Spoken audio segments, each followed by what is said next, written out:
Good morning students. कक्षा 10 में हम लोग ये पेन खराब हो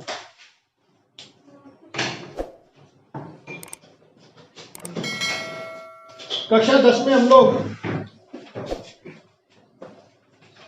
वृत्त से संबंधित क्षेत्रफल, वृत्त की परिधि और क्षेत्रफल से संबंधित सवाल कर रहे थे और प्रश्नावली चल रही थी हमारी 15.1 का 8वां सवाल देखिए। एक वृत्ताकार मैदान की त्रिज्या क्या दी हुई है? मैदान की त्रिज्या। ठीक है, तो आप लिखेंगे वृत्ताकार मैदान की त्रिज्या, यानी कि आपको दे रखी है r बराबर 35 मीटर। ओके, इसके चारों तरफ 7 मीटर चौड़ा मार्ग बना हुआ है। मार्ग की चौड़ाई बराबर 7 मीटर। देखिए, जैसे ये एक वृत्ताकार मैदान है, मान लीजिए,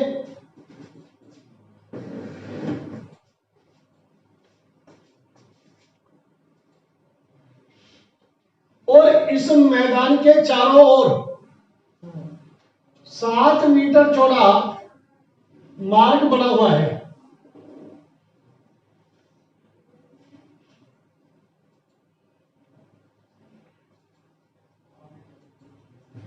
जो ये मार्ग वाले सवाल होते हैं बच्चों, इनमें बड़ी प्रॉब्लम होती है। इसमें आपको लैंग्वेज से आइडिया निकालना पड़ेगा, और अगर वो किताब में दे दे तो, प्रश्न पत्र में दे दे तो ठीक है, नहीं तो आपको लिखना पड़ेगा कि माना मार्ग वृत्ताकार मैदान से बाहर की तरफ या अंदर की तरफ जो भी है वो है।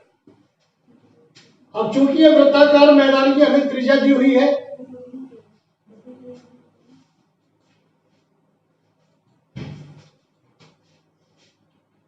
इसके चारों तरफ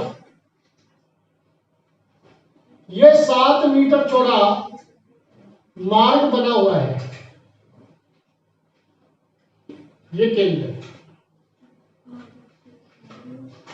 7 मीटर चौड़ा, अब ये मार्ग बना हुआ है। इस मार्ग की का क्षेत्रफल आपसे पूछ रहा है, तो हमने क्या माना है कि ये जो मार्ग बना हुआ है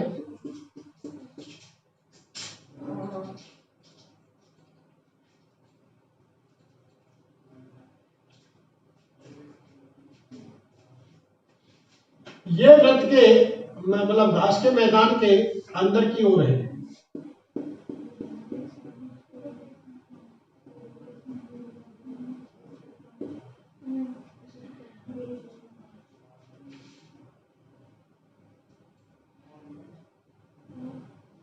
मैदान की त्रिज्या 35 मीटर है, ये वाली 7 मीटर चौड़ा ये मार्ग है। इसको आप बड़ी आर मान लीजिए या R1 मान लीजिए। मार्ग हटाकर त्रिज्या, मार्ग रहित, मार्ग के बिना मैदान की त्रिज्या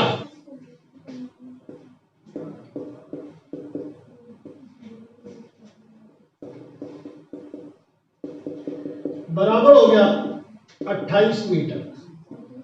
और अगर कहे मैदान के बाहर की तरफ सड़क है, मार्ग है, तो ये जुड़ जाएगी। अंदर की तरफ है तो घट जाएगी। कोई पार्क है, पार्क में अगर फुटपाथ बनाया हुआ है तो वो अंदर की ओर है, और अगर बाहर की ओर बना हुआ है कोई सड़क तो फिर लंबाई चौड़ाई में जुड़ जाएगा। वृत्ताकार मैदान में त्रिज्या में मैदान की चौड़ाई बाहर सड़क है तो जुड़ जाएगी और अंदर है तो घट जाएगी। यह हो गई मार्ग की बिना पार्क की त्रिज्या या घास के मैदान की त्रिज्या। मार्ग का क्षेत्रफल पूछ रहा है। बताइए ये मार्ग किस आकृति का है? कौन सी आकृति है ये मार्ग की? ये मान लीजिए टाइल लगी हुई है,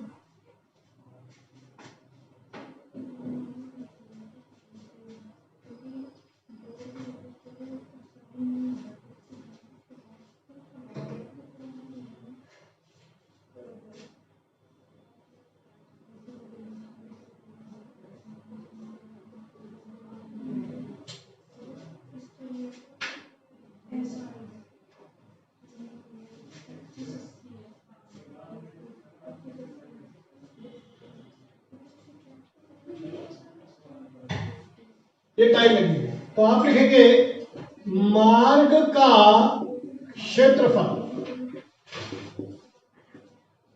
बराबर हो गया। मार्ग कैसा है ये? वलयाकार। वलयाकार मार्ग का क्षेत्रफल बराबर हो गया मार्ग सहित मैदान का क्षेत्रफल माइनस मार्ग रहित, रहित मतलब बिना, बिना मार्ग के मैदान का क्षेत्रफल। और वैसे हम सीधा सूत्र भी लगा सकते हैं, क्या? Pi r square minus r square. Pi क्या है? 22/7। ये क्या है? 35 का स्क्वायर। ये क्या है? 28 का स्क्वायर। इसको हमने छोटा आर मान लिया। तो 22/7, या तो आप 35 को 35 से गुना करो, फिर 28 को 28 से गुना करो और घटा दो, और या फिर ए स्क्वायर माइनस बी स्क्वायर का सूत्र लगा दो। आता है ना ए स्क्वायर माइनस बी स्क्वायर, 8वीं से पढ़ते आ रहे हैं मतलब, बराबर ए प्लस बी इंटू ए माइनस बी। जब कोई दो संख्याओं का स्क्वायर हो, बीच में माइनस का चिन्ह हो, तो इनको ए प्लस बी ए माइनस बी से सोल्व कर लिया जाता है। तो 35 प्लस 28 और 35 माइनस 28, तो ये हुआ 22/7 इंटू 63 इंटू 7। 7 से 60 गया, 22 दिया 66, हासिल 6, 22 छिके 132 और 6 138। इतना वर्ग मीटर जो है मैदान का क्षेत्रफल आ गया, राइट?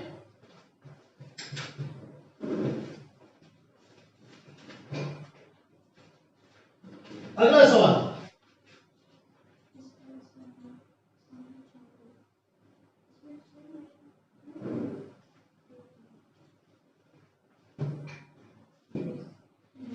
दो संकेंद्रीय वृत्तों द्वारा, दो संकेंद्रीय, सकेंद्रीय भी बोलते हैं, संकेंद्रीय भी बोलते हैं, जिनका केंद्र एक ही हो, वृत्तों से आबद्ध क्षेत्रफल, घिरा हुआ क्षेत्रफल, आबद्ध क्षेत्रफल क्या होगा? Pi r square minus r square. ये वलय का क्षेत्रफल का सूत्र आता है। अब इनमें से कौन सा सही है? तो निश्चित रूप से इसको जब हल करेंगे, पाई आर प्लस आर, अभी अभी सवाल कराया था मैंने, और आर माइनस आर, तो ये बहुविकल्पात्मक प्रश्न है, इसलिए आप लिखेंगे उत्तर बी। तो ये हुआ 9वां सवाल। 10वां,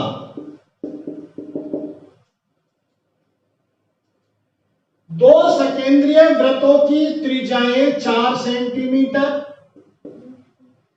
एवं 3 सेंटीमीटर है। माना बड़े वृत्त की त्रिज्या 4 सेंटीमीटर और छोटे वृत्त की 3 सेंटीमीटर। इनसे आबद्ध क्षेत्रफल, इनसे आबद्ध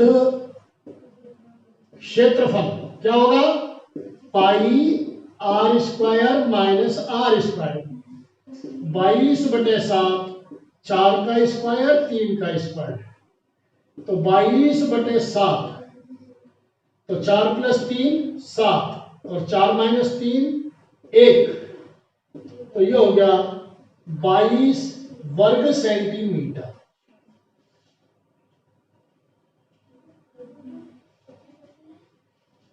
इस प्रकार बच्चों ये प्रश्नावली अपनी समाप्त हुई।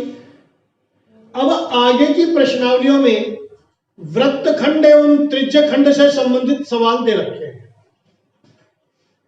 जो कि इस बार कोर्स में से हटा दिए गए। लेकिन चूंकि प्रश्नावली को कोर्स में से हटाया है, वृत्तखंड त्रिज्यखंड से संबंधित क्षेत्रफलों को से संबंधित सवालों को हटाया है। लेकिन एक बार समझ लीजिए थोड़ा सा शॉर्ट में कि वृत्तखंड और त्रिज्यखंड होते क्या हैं, क्योंकि आप 10वीं पास कर जाएंगे और अगर आपको यह पता नहीं लगा कि वृत्तखंड और त्रिज्यखंड क्या होते हैं, तो आज के 10 साल बाद 5 साल बाद जब आप कहीं कंपटीशन देंगे तो ये कोई नहीं सुनेगा कि उस समय कोविड चल रहा था, कोर्स कम कर दिया गया था।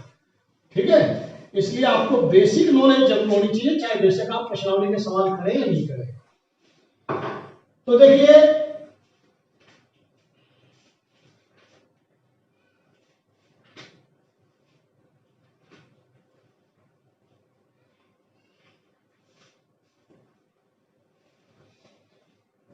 यदि हमें के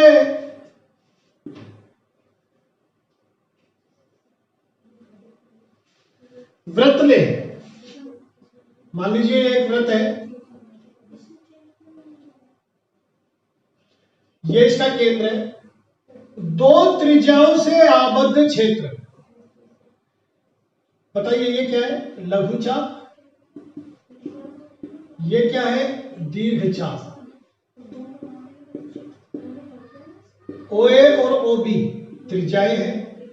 2 त्रिज्याओं से घिरा हुआ क्षेत्र त्रिज्यखंड कहलाता है। ये क्षेत्र जो है ये कहलाएगा त्रिज्यखंड। ठीक है, और मान लीजिए दोनों त्रिज्याओं ने ये थीटा डिग्री का कोण बनाया हुआ है, थीटा डिग्री का, तो त्रिज्यखंड का क्षेत्रफल होगा, त्रिज्यखंड का क्षेत्रफल पाई r स्क्वायर थीटा बटा 360। ये एक ही नियम से आया है। पूरे वृत्त का क्षेत्रफल क्या होता है? पाई r स्क्वायर। उस समय केंद्र पर कोण क्या बनता है? 360 डिग्री। 1 डिग्री बनेगा तो पाई r स्क्वायर बटे 360, और हमारा कोण बन रहा है थीटा डिग्री, इसलिए पाई r स्क्वायर थीटा बटा 360 ये हो गया इसका क्षेत्रफल। और दूसरी चीज होती है चाप की लंबाई। ये भी एक ही नियम से आया है। चाप की लंबाई का सूत्र होता है, ये L से होता है और ये A से। L बराबर जब 360 डिग्री का कोण बनता है तो क्षेत्रफल तो ये होता है, और वृत्त की परिधि क्या होती है बच्चों? 2 पाई r। 1 डिग्री का बनेगा तो 2 पाई r बटे 360, और थीटा डिग्री का बनेगा तो होगा 2 पाई r थीटा बटा 360। इसको कई जगह पाई r थीटा बटा 180 भी लिखा जाता है, लेकिन आप लोग याद करने की दृष्टि से इस प्रकार से लिखें तो ज्यादा सुगम रहेगा याद करना। 2 पाई r वृत्त की परिधि, थीटा कोण और 360 का भाग। और वृत्त के क्षेत्रफल और त्रिज्यखंड के चाप की लंबाई, इसका संबंध होता है a बराबर 1 बटा 2 LR। L का मान यहाँ पर 2 पाई r थीटा निकालोगे तो a का मान आ जाएगा। ये क्षेत्रफल और चाप की लंबाई का संबंध है। ये तो हुआ त्रिज्यखंड। तो त्रिज्यखंड की परिभाषा क्या देंगे आप? 2 त्रिज्याओं से घिरा हुआ क्षेत्र त्रिज्यखंड कहलाता है। अब आपसे कहे दीर्घ त्रिज्यखंड का क्षेत्रफल ज्ञात करो, तो दीर्घ त्रिज्यखंड का क्षेत्रफल कैसे ज्ञात करेंगे? यह हो गया दीर्घ त्रिज्यखंड जो खाली पड़ा है, ये जिसमें मैं लाइन खींच रहा हूं। इसका ये पूरा क्षेत्रफल कैसे निकालेंगे? या तो वृत्त के क्षेत्रफल में से छोटे त्रिज्यखंड का क्षेत्रफल घटा दो, पूरे वृत्त का क्षेत्रफल निकालो और छोटा वाला घटा दो। या फिर थीटा ये वाला लो, तो अब क्या हो जाएगा, दीर्घ त्रिज्य खंड का क्षेत्रफल, दीर्घ त्रिज्य खंड का क्षेत्रफल बराबर पाई आर स्क्वायर, और कोण क्या लेंगे 360 माइनस थीटा। दीर्घ त्रिज्य खंड का केंद्र पे बना कोण 360 माइनस थीटा है, यदि ये थीटा है तो, ठीक, बटे 360। इस प्रकार से हम लोग इन सवालों को हल करेंगे। और जो अब ये टॉपिक इस साल के लिए हटा दिया गया है कोर्स में से। अब जो टॉपिक दूसरा हटाया है वो है वृत्तखंड। खंड माने टुकड़े और वृत्त माने वृत्त, वृत्त के टुकड़े, वो तो क्या है त्रिज्य खंड, त्रिज्याओं द्वारा किए गए टुकड़े, और ये है वृत्तखंड। वृत्तखंड क्या होता है बच्चों, किसी वृत्त में कोई जीवा खींची जाए, वृत्त की परिधि के दो बिंदुओं को मिलाने वाली रेखा क्या कहलाती है, जीवा, ये कहलाता है वृत्तखंड। ये लघु वृत्तखंड और ये दीर्घ वृत्तखंड। अब लघु वृत्तखंड का ये मान लीजिए केंद्र है। अब लघु वृत्तखंड का क्षेत्रफल कैसे निकालेंगे, ए और बी को ओ से मिला दो, मिला दिया। अब ये क्या बन गया, जहां मैं क्रॉस कर रहा हूं ये त्रिज्य खंड, तो आप लिखेंगे वृत्तखंड का क्षेत्रफल बराबर त्रिज्य खंड का क्षेत्रफल, यानी कि पाई आर स्क्वायर थीटा बटे 360, ये तो हो गया पूरा, और इसमें से ये त्रिभुज का हटाना पड़ेगा, माइनस संगत त्रिभुज का क्षेत्रफल। त्रिभुज का क्षेत्रफल, अगर चूंकि ये आर आर है और यहां 60 का कोण बन रहा है, तो निश्चित रूप से यह समबाहु त्रिभुज होगा। 60 का कोण बन रहा है तो समबाहु त्रिभुज होगा, 60 का नहीं बन रहा तो समद्विबाहु त्रिभुज होगा, 90 का कोण बन रहा है तो 1/2 आधारित ऊंचाई से निकाल सकते हैं। लेकिन किताब में हमें एक सूत्र दिया हुआ है, r square sine theta by 2। इस सूत्र से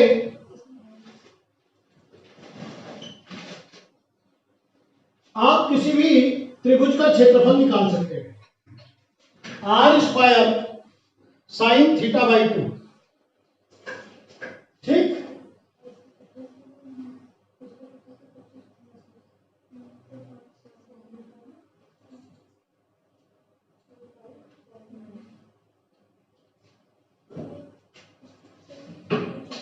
तो संगत त्रिभुज का क्षेत्रफल r square sine theta by 2, मतलब बाई 2 मतलब यहां पर 2 आएगा। और अगर थीटा, ये तो कब है, जब थीटा छोटा है 90 डिग्री से, और थीटा यदि 90 डिग्री से बड़ा है तो ये मान तो हमारे पास नहीं है सारणी में, तो आप सूत्र लगाएंगे r square sine theta by 2 cos theta by 2, फिर ये 2 जो है यहां चला जाएगा।